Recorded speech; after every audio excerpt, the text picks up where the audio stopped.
My dear students, welcome back to my YouTube channel SSDL math point. আমি Srikanta sir চলে এসেছি আজকে class 10-এর রায়মার্টিনের প্রশ্নবিচিত্রার ভৌত বিজ্ঞানের গ্রুপ এ এবং গ্রুপ বির সেকেন্ড সামেটিভের যে 1 নম্বরের প্রশ্নগুলোর সমাধান পর্ব চলছিল। আজকে সেক্ষেত্রে আমরা 9 নম্বর স্কুল ময়না বিবেকানন্দ কন্যা বিদ্যাপীঠ HS এই স্কুলে যে প্রশ্নপত্র রয়েছে তার ডিটেলস এবং নিখুঁত সমাধান দেখে নেব।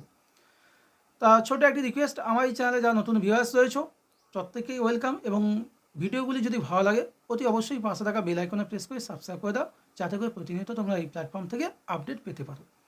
তা চলো বেশি কথা না বলে আজকের পর্বটা শুরু করা যাক।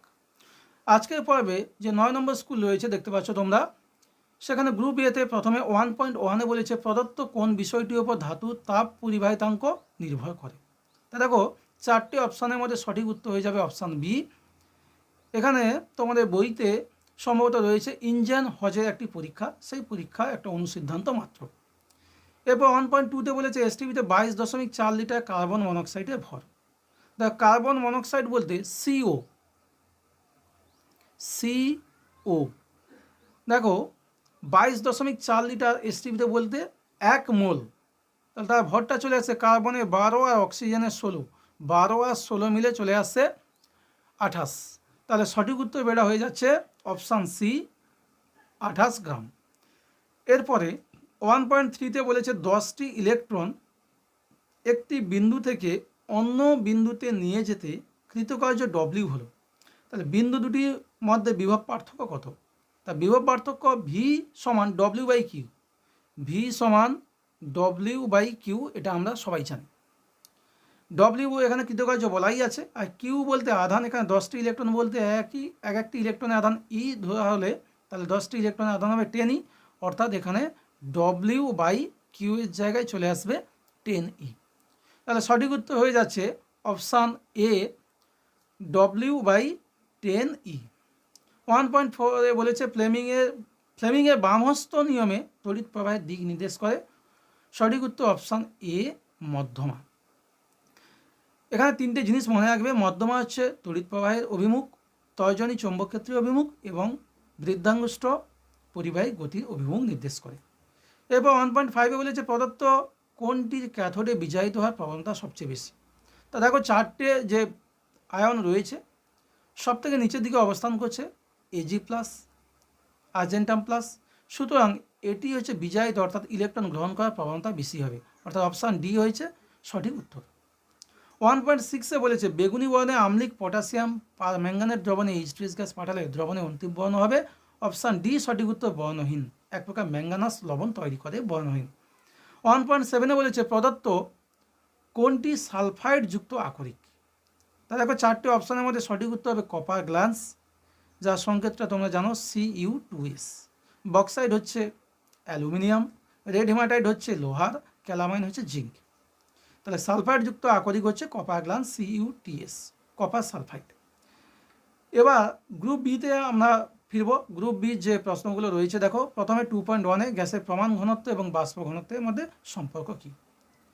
তো এখানে সঠিক উত্তরটি হবে কোনো গ্যাসের প্রমাণ ঘনত্ব, গ্যাসের প্রমাণ ঘনত্ব সমান বাষ্প ঘনত্ব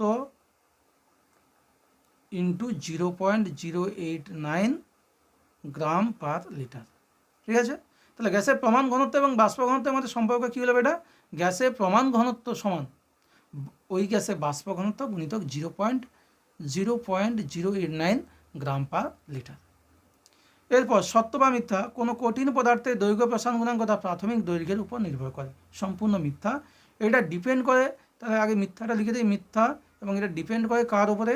উপাদান কী দিয়ে তৈরি আর হচ্ছে উষ্ণতা, এই দুটি বিষয়ের উপর নির্ভর করে।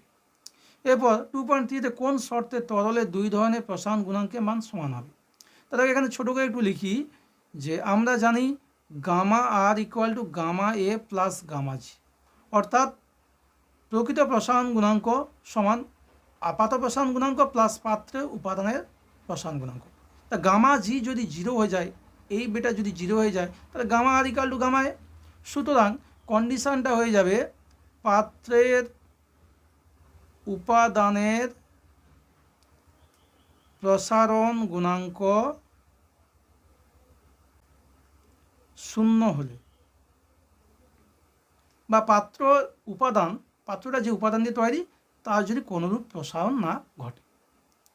এরপর 2.4-এ বলেছে তড়িৎ বিশ্লেষণকালে বিদ্যুৎ প্রবাহ কোন তড়িৎদ্বয়মুখী হয়।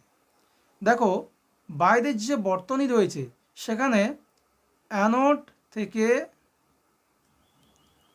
ক্যাথোডে অর্থাৎ ক্যাথোডমুখী, অ্যানোড থেকে ক্যাথোডে, আর ইলেকট্রনগুলো পরিবহন হবে ঠিক উল্টো দিকে ক্যাথোড থেকে অ্যানোডে। এবং তড়িৎ বিশ্লেষণে যে জলীয় দ্রবণ রয়েছে সেখানে কিন্তু ক্যাটায়নগুলো ক্যাথোডের দিকে যাবে এবং অ্যানায়নগুলো অ্যানোডের দিকে যাবে। এই প্রসঙ্গে খুব ভালো করে মনে রাখবে। এরপরে 2.5-এ শূন্যস্থান পূরণ করে বলেছে তড়িৎ বিশ্লেষণের সময় অ্যানোডে কী ঘটে। দেখো অ্যানোডে অ্যানায়নগুলো আসে, ইলেকট্রন ত্যাগ করে, সুতরাং অ্যানোডে জারণ ঘটে। অ্যানোডে কী ঘটে বেটা? অ্যানোডে হচ্ছে জারণ ঘটে। 2.5-এর অথবা প্রশ্ন বলেছে জলের তড়িৎ বিশ্লেষণে অ্যানোডে উৎপন্ন গ্যাসটি কি। অ্যানোডে উৎপন্ন গ্যাস হচ্ছে oxygen, O2 gas, oxygen gas বা O2 গ্যাস। 1 বিওটি সমান কত জুল? 2.6-এ বলেছে 1 বিওটি সমান 3.6 ইন্টু 10⁶ জুল, 3.6 ইন্টু 10⁶ জুল। এরপর 2.7-এ বলেছে পরিবাহিতাঙ্কের অনন্যকে কি বলা হবে। দেখো পরিবাহিতাঙ্কের অনন্যকে বলা হবে রোধাঙ্ক। পরিবাহিতাঙ্কের অনন্যকে বলা হচ্ছে রোধাঙ্ক। সত্য বা মিথ্যা লেখো। ডিসি ভোল্টেজ ট্রান্সফরমারে কার্যকরী নয়। বিবৃতি সম্পূর্ণ সত্য। কেন? ট্রান্সফরমারে এসি লাগে। সঠিক উত্তর কী হবে? এসি, অল্টারনেটিভ কারেন্ট, এসি লাগে। 2.8-এ ধাতবমূলক শনাক্তকরণে কোন গ্যাস ব্যবহার করা হয়? সঠিক উত্তর হচ্ছে H2S গ্যাস, অর্থাৎ hydrogen sulphide gas. H2S gas বা হাইড্রোজেন সালফাইড। অথবা প্রশ্ন বলেছে 2.8-এ ক্ষারের সঙ্গে H2S এর বিক্রিয়ায় উৎপন্ন সমিত লবণের সংকেত লেখো। দেখো এখানে কোন ক্ষার সেটা স্পেসিফিক বলেন। যদি আমি NaOH নিয়ে নিই, NaOH ক্ষার যদি নিই, কম পরিমাণে ক্ষারের সঙ্গে বিক্রিয়া করলে উৎপন্ন করবে NaHS, সোডিয়াম বাইসালফাইড। আর বেশি পরিমাণে ক্ষার নিলে, এটা কম, আর বেশি পরিমাণে নিলে Na2S। তাহলে এটা হচ্ছে বেশি পরিমাণে নিলে। প্রথমটা কম পরিমাণে হলে বাইসালফাইড, আর দ্বিতীয়টা বেশি পরিমাণে হলে সালফাইড, শুধু সালফাইড লবণ তৈরি হয়। তাহলে উৎপন্ন সমিত লবণের সংকেত কি? NaHS লিখতে পারো বা Na2S। অবশ্যই উল্লেখ করবে যে ক্ষার হিসেবে কী নেওয়া হচ্ছে বেটা? ক্ষার হিসেবে যদি আমরা NaOH অর্থাৎ সোডিয়াম হাইড্রোক্সাইড বা কস্টিক সোডা আমরা নিই, তাহলে কম পরিমাণে নিলে উৎপন্ন হবে NaHS, এটা কম পরিমাণে হলে। আর বেশি পরিমাণে যদি আমরা নিই তাহলে Na2S, এটা হচ্ছে সোডিয়াম বাইসালফাইড লবণ, আর এটা হচ্ছে সোডিয়াম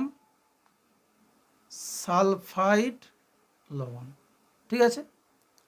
এরপরে একেবারে শেষ প্রশ্ন 2.9-এর বলেছে নাইক্রোম তারের মূল উপাদান কি।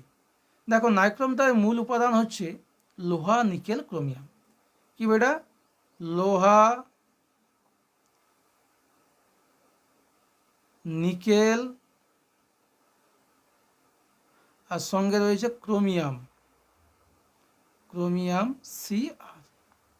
এই তিনটে ধাতুর সংমিশ্রণে তৈরি হয় নাইক্রোম তার। তা স্টুডেন্টস, আজকে আমরা এই পর্বে গ্রুপ এ এবং গ্রুপ বি 9 নম্বর যে স্কুল রয়েছে রায়মার্টিন প্রশ্নবিচিত্রা, তার যে প্রশ্নগুলো রয়েছে তার সঠিক এবং ডিটেলস সমাধান আমরা দেখে নিলাম। আশা করি ভিডিওটি তোমাদের কাছে খুব হেল্পফুল হয়ে উঠবে, এবং যদি ভিডিওটি হেল্পফুল বলে মনে হয় তাহলে অবশ্যই পাশে থাকা বেল আইকনে প্রেস করে সাবস্ক্রাইব করে দাও এবং প্রচুর লাইক ও শেয়ার করো। দেখো এই ভিডিওগুলো সম্পূর্ণ তোমরা ফ্রিতে পাচ্ছ, কোনো রকম পেড ব্যাচ বা কোনো রকম ফিস তোমাদের চার্জেস করা হচ্ছে না। তাই তোমরা যদি প্রচুর পরিমাণে লাইক, শেয়ার, কমেন্ট করো বা কেমন লাগে জানাও, তাহলে কিন্তু সেখান থেকে একটা আলাদা মোটিভেশন আমরা পাবো। তাহলে নতুন ভিডিওগুলো আনতে পারবো এবং তোমাদের জন্য অবিরাম গতিতে কাজ করতে থাকবো। তা যাই হোক, সবাই যদি ভালো লাগে অবশ্যই একটা করে লাইক করে যেও। ঠিক আছে। লাইক একটা ইম্পর্টেন্ট ম্যাটার। লাইক যদি বেশি পরিমাণে হয় তাহলে ভিডিওগুলি কিন্তু ইউটিউব কোম্পানি থেকে প্রচুর পরিমাণে রেফারেন্স বাড়বে এবং প্রচুর তারা রেকমেন্ড করবে। তা ধরে নেব সবাই প্রিপারেশান খুব ভালো চলছে। সেই সঙ্গে একটা রিকোয়েস্ট রাখবো, যারা এই স্কুল দেখছো এর আগের স্কুলগুলো এখনও পর্যন্ত রেডি করে নাওনি, অর্থাৎ পর্ষদ নমুনা প্রশ্ন থেকে 8 নম্বর যে স্কুলের সমাধান আমার এই চ্যানেলে রয়েছে, প্লেলিস্টে রয়েছে, তোমরা সেগুলো খুব ভালো করে রেডি করে নাও। কেননা তোমরা যেহেতু 2027 মাধ্যমিক পরীক্ষার্থী, তোমাদের প্রতিটা প্রশ্ন কিন্তু খুবই গুরুত্বপূর্ণ। কোন প্রশ্ন কীভাবে আসবে সেটা তোমাদের অভিজ্ঞতা করে নিতে হবে। আর যত প্রশ্ন সম্পর্কে তোমাদের অভিজ্ঞতা বেশি হবে তত তোমরা নিখুঁত সমাধান দিতে পারবে এবং খুব কুইক সমাধান দিতে পারবে, তাতে তোমাদের হাতের সময়টাও বাঁচবে এবং ভালো স্কোরও করতে পারবে। তা যাই হোক, সবাই প্রিপারেশান ভালো চলুক, সবাই সুস্থ থাকো, ভালো থাকো এবং একই রকমভাবে সঙ্গে থাকো। এবং আমি পরবর্তী নতুন একটা ভিডিও নিয়ে হাজির হব, যেখানে তোমাদের বাদবাকি যে স্কুলগুলো রয়েছে সেই স্কুলের সলিউশনগুলো নিয়ে ধীরে ধীরে হাজির হব। আর তোমাদের ফিজিক্সের পাশাপাশি অঙ্কের যদি কোনো চ্যাপ্টারে ভিডিও লাগে অবশ্যই কমেন্ট বক্সে জানিও যে কোন চ্যাপ্টারে স্যার প্রবলেম রয়েছে, এই চ্যাপ্টারের উপর আমাদের একটা ক্লাস দিন। তাহলে আমি খুব যতটা দ্রুত সম্ভব হয় তোমাদের সমস্যার সমাধান করব। আর সেই সঙ্গে বলে রাখি, ভৌত বিজ্ঞানের শর্ট কোশ্চেন অর্থাৎ group A group B complete হয়ে যাওয়ার পরে আমি যে অঙ্কগুলো রয়েছে সেই তোমাদের ভৌত বিজ্ঞানের যে অঙ্কগুলো রয়েছে তার ডিটেলস সমাধান নিয়ে হাজির হব, যাতে করে তোমাদের কোনো রকম ঝুট ঝামেলার মধ্যে না পড়তে হয় পরীক্ষা হলে। আর 2 নম্বরের যে প্রশ্নগুলো বা তোমাদের একটু লেন্দি যে কোশ্চেনগুলো, যদি কোনো প্রশ্নের উত্তর তোমাদের খুঁজে পেতে সমস্যা হয় বা বোঝার ক্ষেত্রে অসুবিধা থাকে তাহলে আমাকে কমেন্ট বক্সে জানাতে পারো। সেই সমস্ত প্রশ্নের উপর আমি তোমাদের একটা সুন্দর ভিডিও প্রোভাইড করব। তাই চলো, আজকের পর্বটা আমি এখানেই শেষ করছি। Thanks for watching, tata.